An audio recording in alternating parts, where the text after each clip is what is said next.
Hey y'all, I hope you had a wonderful weekend.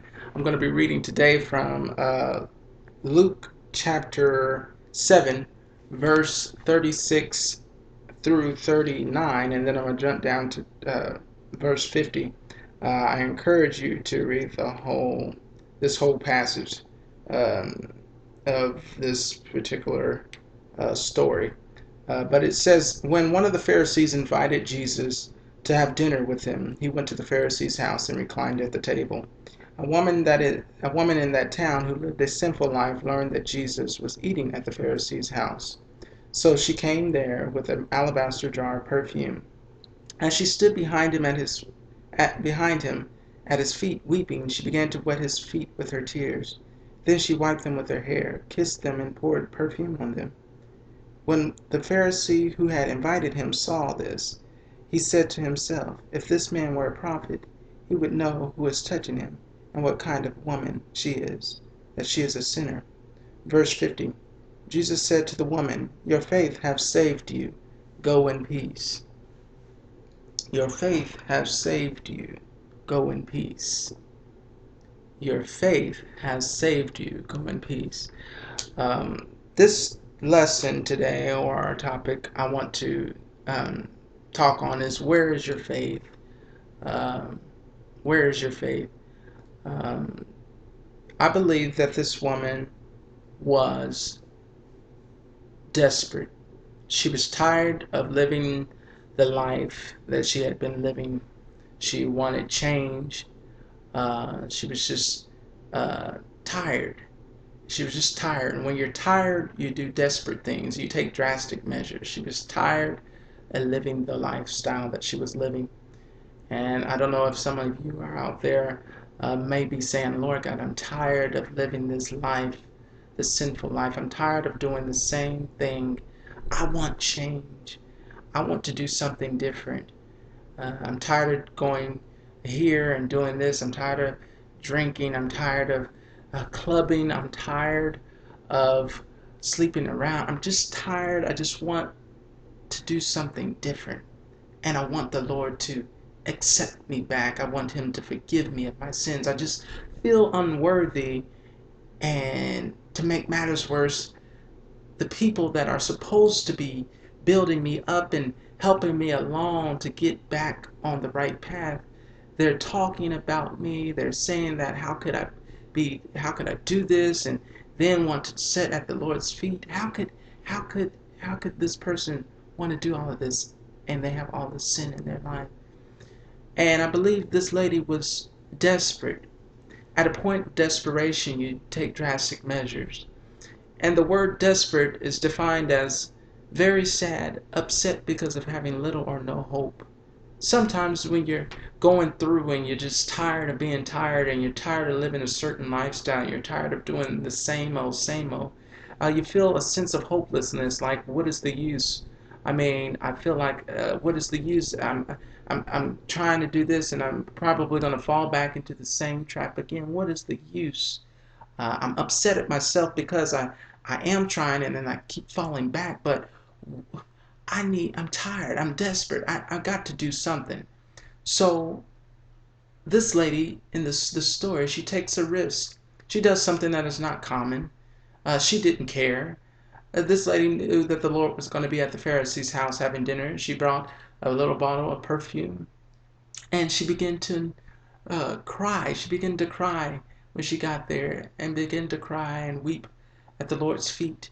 And she began to wipe his feet with her tears and dry them with her hair. And she began to do this out of her love for him and out of her faith, believing that, Lord, I love you so much. I don't know what to do, but I love you so much. I'm going to pour this perfume on your feet. I'm desperate. I just want to be forgiven and accepted. And although the Pharisees begin to speak and say all different type of things, how could he do this? She's a sinful woman. God forgave her of her sins. And he said, your faith has saved you. Go in peace. The Lord forgave her of her sins because her faith. It all comes down to your believing. You have to believe that you're delivered. You have to believe that you're set free. And when you work out of believing and knowing that you know, and holding your head up high and not letting people talk down upon you, and that's when people come to you and start pouring lies into your life and start bringing up your past, you have to just shut that down and just say, God, I know who I am in you. God, just quote the scriptures, Romans 3:23, for we've all fallen short of the glory of God.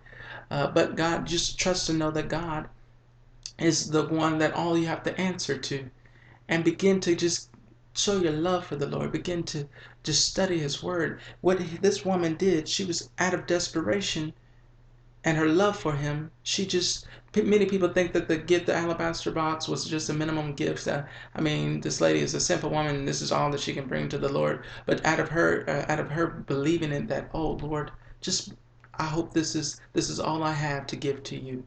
And God saw out of that her true love and her true heart, and He forgave her of her sin. So my question to you today, and hopefully you can hold on to this for this whole week, is where is your faith? Let your faith work for you. Believe that God, if God said He delivered you, He delivered you. Don't allow your past to creep in and try to tell you that you're not saved. You throw things back up at you, and don't allow people to speak things into your life. Uh, where is your faith? Have faith. And in order for us to have a greater faith, we have to study the Word. We have to learn the Word. We got to study and eat the Word. So that's what we have to do. So that you can be rooted and that your faith is not shaken. Study the Word. Get in His Word more. Learn more from His Word.